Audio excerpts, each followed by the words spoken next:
Om Shanti. Good morning. आज हम सुनते हैं 1-2-24 के अनमोल मधुरमा वाक्य।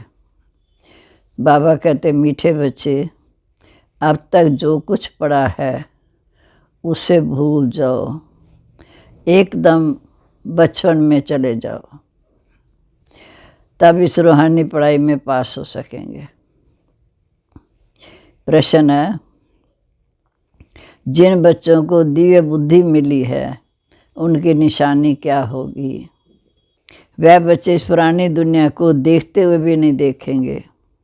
उनकी बुद्धि में सदा रहता कि ये पुरानी दुनिया गई के गई, ये शरीर भी पूरा तम प्रधान है, तो आत्मा भी तम प्रधान है, अब इससे क्या प्रीत रखें।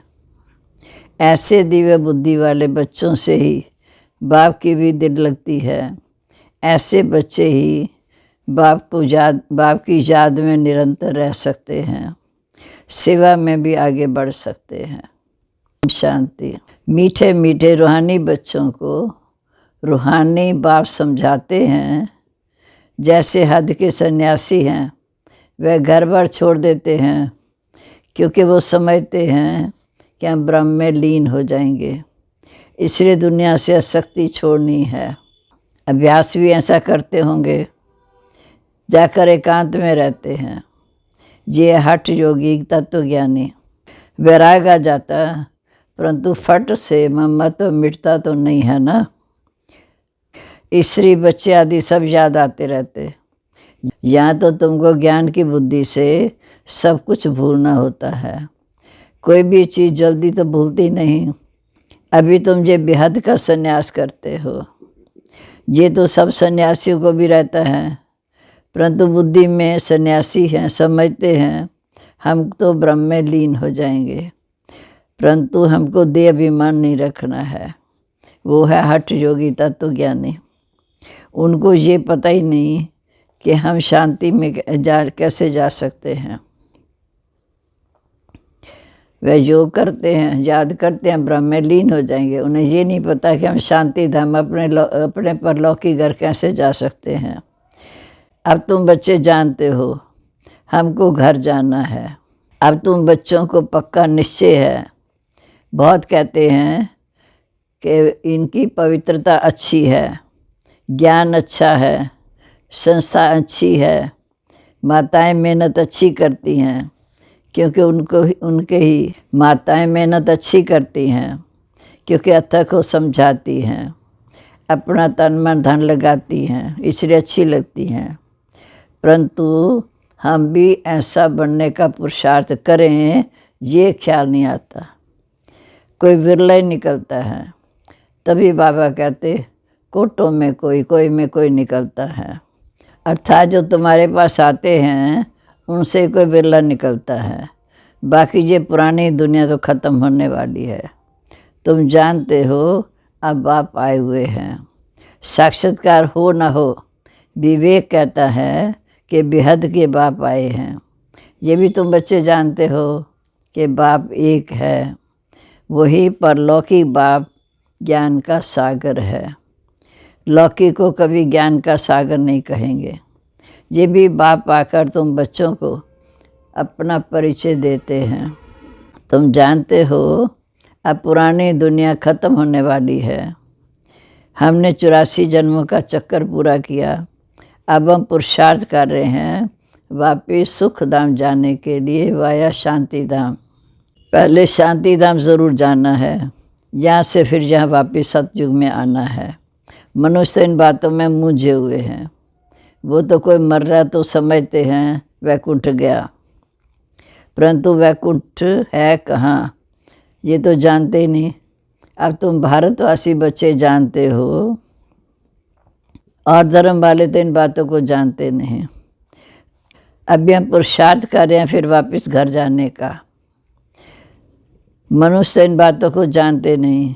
वो तो कोई मरता तो कहते हैं वैकुंठवासी हुआ, परंतु वैकुंठ है कहाँ। वो वैकुंठ का नाम तो सिर्फ भारतवासी जानते हैं, और धर्म वाले तो जानते नहीं। वैकुंठ का नाम तो भारतवासी ही जानते हैं, और धर्म वाले तो जानते नहीं।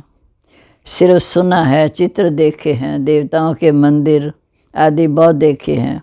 जैसे देलवाड़ा मंदिर है, लाखों करोड़ों रुपए खर्च करके बनाया है, बनाते ही रहते हैं। देवी देवताओं को वैष्णव कहेंगे। विष्णु की वंशावली अर्थात लक्ष्मी नारायण की राजधानी के वह तो पवित्र हैं।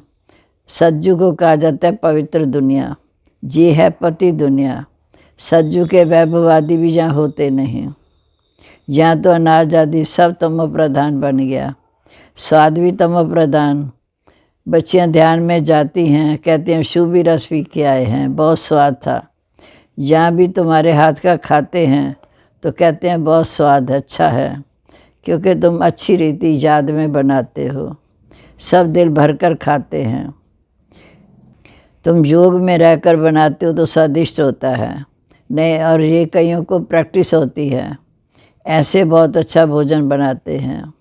वहाँ तो हर चीज़, सज्जू में तो हर चीज़ सत्व प्रधान होती, इसलिए बहुत ताकत रहती है। तमो प्रधान होने के कारण ताकत कम हो जाती है, फिर उनसे बीमारियां, दुख आदि भी बढ़ जाते हैं। नाम या दुख धाम, सुख धाम में तो दुख का नाम नहीं। तुम इतने सुखी बन जाते हो जिसे स्वर्ग सुख कहा जाता। इसके लिए सिर्फ तुम्हें पवित्र बनना है, सो भी इस एक जन्म के लिए। पीछे का ख्याल मत करो, अभी तो तुम पवित्र बनो। पहले तो विचार करो कि मुझे कौन कह रहा है। स्वयं भगवान मुझे कह रहा है एक जन्म पवित्र बनो। बेहद के बाप का परिचय देना पड़े। बेहद के बाप से सुख का वर्षा मिलता है। लौकिक बाप भी परलौकिक बाप को याद करते हैं तो बुद्धि ऊपर चली जाती है। तुम बच्चे को निश्चय बुद्धि पक्के हो, उन्हों के अंदर रहेगा कि इस दुनिया में हम बाकी थोड़े दिन हैं। आत्मा भी इस समय कौड़ी मिसल बन पड़ी है, इसलिए इसे विराग कहा जाता। अभी तुम बच्चे ड्रामा के राज को जान चुके हो। भक्ति मार्ग का पाठ चलना है, तब भक्ति से नफरत की दरकार नहीं। घर में सब दुखी हो जाते हैं, वह खुद अपने को जाकर थोड़ा सुखी बनाने के लिए वैराग करते हैं। वापस मुक्ति धाम में तो कोई जा नहीं सकता। सो भी कोई आए तो वापस कोई गया नहीं। जितने भी ऊपर से आत्माएं आती हैं तो वापस कोई गया नहीं, सब यहाँ पर ही हैं। एक भी निर्वाण धाम या ब्रह्म लोक में नहीं गया। वो समझते हैं कि फलाना ब्रह्म में लीन हो जाएगा। ये सब भक्ति मार्ग के शास्त्रों की बातें हैं। तुम बच्चों को तो भी ज्ञान मिल रहा है, इसलिए उन्हें कुछ भी पढ़ने की दरकार नहीं। परंतु कोई कोई ऐसे हैं जिनमें फिर वापस नावल शादी पढ़ने की, परंतु कोई कोई ऐसे हैं जिनमें नावल शादी पढ़ने की आदत है। ज्ञान तो पूरा है नहीं, उन्हें कहा जाता है कुक्कड़ ज्ञानी। रात को भी नावल पढ़ के सोते हैं तो उनकी क्या गति होगी। यहाँ तो बाप कहते जो कुछ पढ़े हुए हो सब भूल जाओ, इस रूहानी पढ़ाई में लग जाओ। ये तो भगवान पढ़ाते हैं, जिस पढ़ाई से तुम मनुष्य देवता बनते हो, और वह भी किस जन्म के लिए। बाकी जो कुछ पढ़े हो सब भूलना पड़ेगा। एकदम बचपन में चले जाओ, अपने को आत्मा समझो। भली आँखों से देखते हो, परंतु देखते हुए भी नहीं देखो। तुम्हें दिव्य दृष्टि या दिव्य बुद्धि मिली है तो समझते हो ये सारी दुनिया इस समय तमो प्रधान है। ये सब कब्रस्तान है, इनसे क्या दिल लगानी। अब परिस्तानी बनना है। तुम अब कब्रस्तान से परिस्तान के बीच में बैठे हो, अर्थात पुरुषोत्तम संगम युग पर बैठे हो। परिस्तान अभी बन रहा है, अभी बैठे हैं पुरानी दुनिया में, परंतु बुद्धि का योग इस समय नई दुनिया से लगाना है। तुम पुरुषार्थी हो नई दुनिया के लिए, अभी बीच में बैठे हो पुरुषोत्तम बनने के लिए। इस पुरुषोत्तम संगम युग का किसी को पता नहीं।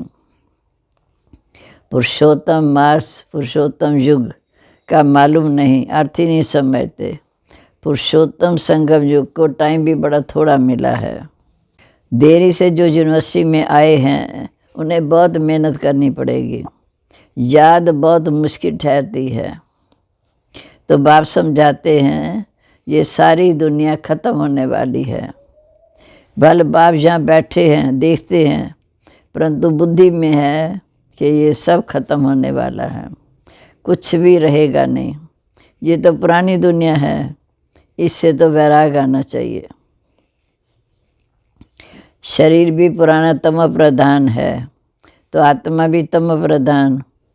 ऐसी चीज़ को देखकर हम क्या करेंगे? ये तो कुछ भी रहना नहीं, उनसे प्रीत नहीं। बच्चों में भी बाप की दिल उनसे लगती है जो बाप को अच्छी रीति याद करते हैं और सर्विस करते हैं। बाकी बच्चे तो सब हैं, कितने ढेर बच्चे हैं। प्रजापिता ब्रह्मा को तो जानते नहीं। प्रजापिता ब्रह्मा का नाम तो सुना है, परंतु उनसे क्या मिलता है ये कुछ भी पता नहीं। ब्रह्मा का मंदिर भी है, दाढ़ी वाला दिखाया, परंतु उनको कोई याद करते नहीं, क्योंकि उनसे तो वर्षा मिलना नहीं। आत्माओं को वर्षा मिलता है, एक लौकिक बाप से, एक परलौकिक बाप से। तो जो बाप वर्षा ना दे उसको अलौकिक बाप कहा जाता। वर्षा मिलता है हद के बाप से या बेहद के बाप से। बाल प्रजापिता ब्रह्मा कहते हैं, परंतु वर्षा उनसे नहीं मिलता। इस अलौकिक बाप को भी वर्षा परलौकिक बाप से मिलता है, अर्थात ब्रह्मा को भी वर्षा शिव बाबा से मिलता है। तो वो फिर देंगे कैसे? परलौकिक बाप इनके थ्रू देते हैं, शिव बाबा ब्रह्मा के थ्रू देते हैं। इनको क्या याद करना? इनके थ्रू भी उस बाप को याद करना पड़े, ब्रह्मा के द्वारा शिव बाबा को याद करना पड़े। वह लोग समझते हैं ये ब्रह्मा को ही परमात्मा मानते हैं, वह लोग समझते हैं ये ब्रह्मा को ही परमात्मा मानते हैं, परंतु हमको वर्षा ब्रह्मा से नहीं मिलता है, वर्षा मिलता है शिव बाबा से। ब्रह्मा तो बीच में दलाल है। ये भी हमारे जैसा स्टूडेंट है, पर इसमें डरने की कोई बात नहीं। बाप कहते इस समय सारी दुनिया तमो प्रधान है, तुमको योग बल से अब सतो प्रधान बनना है। लौकिक बाप से हद का वर्षा मिलता, तुमको अब बुद्धि लगानी है बेहद के बाप से। बाप कहते सिवाय बाप के और किसी से भी कुछ नहीं मिलना। फिर चाहे देवताएं भी क्यों ना हो, देवी देवताओं से भी वर्षा नहीं मिलना। वर्षा मिलना संगम पर शिव बाबा से। इस समय तो सब तम प्रधान है। लौकिक बाप से वर्षा तो मिलता है, बाकी इस लक्ष्मी नारायण से तुम क्या चाहते हो? वह लोग तो समझते हैं ये अमर हैं, वह लोग समझते हैं ये देवी देवता अमर हैं, कभी मरते नहीं, तम प्रधान बनते नहीं। लेकिन तुम बच्चे जानते हो सतो प्रधान, जो सतो प्रधान थे वही अब तम प्रधान बनने हैं। श्री कृष्ण को लक्ष्मी नारायण से भी ज़्यादा ऊंच समझते हैं, क्योंकि वो तो फिर भी शादी किए हुए हैं।